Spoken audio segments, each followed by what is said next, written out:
کل دل کی اداسی کو دور کرنے کہیں خوبصورت مقام پر جانے کا ارادہ ہوا تاکہ دل تھوڑا سا اداسی سے نکلے اور قدرتی خوبصورتی سے محظوظ ہو، تو ہمارے قدم وادی کوش کی جانب بڑھے اور جب ہم آل کے مقام پر پہنچے تو پیر سید سفیر حسین شاہ صاحب نے کہا کہ کیوں نہ ہم وادی کونس سے بٹل کی طرف سے وادی سرن میں داخل ہوں۔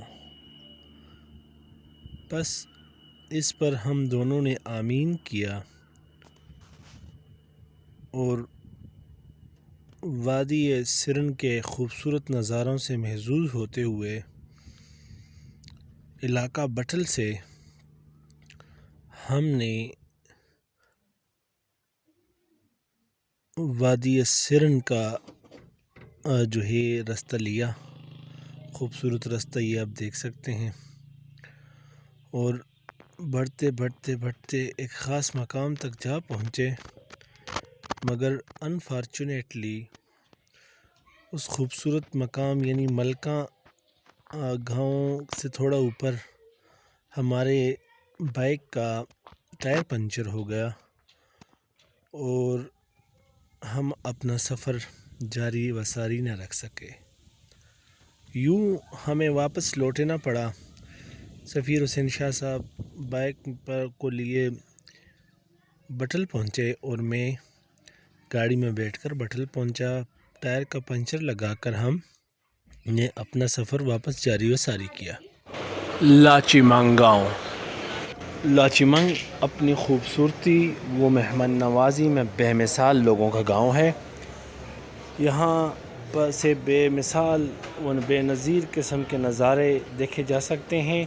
یہ گاؤں چھتر پلین اور وادی بٹل کے درمیان ایک پہاڑی کی چوٹی پر واقع ہے، جہاں سے دونوں طرف کے نظارے کیے جا سکتے ہیں۔ اور یہی گاؤں جو تھا یہ لاچیمنگ بابا رحمۃ اللہ علیہ نے آباد کیا، اور ان کے نام سے یہ لاچیمنگ اسی کے نام سے وہ لاچیمنگ بابا کے نام سے مشہور ہوئے۔ اور یہی گاؤں ان کا آبائی گاؤں تھا، اور آج یہیں پر ان کی اولاد رہتی ہے جو کہ نہایت مہمان نواز ہیں۔ اور اس گاؤں میں ہمارے دوست سید عبدال کا ایکسیڈنٹ ہوا ہے، جس کی ہم عیادت کرنے کے لیے گئے اور اس کی عیادت کی، اور اس کے بعد واپسی پر یہ خوبصورت نظارے آپ لوگوں کے ساتھ شیئر کر رہے ہیں۔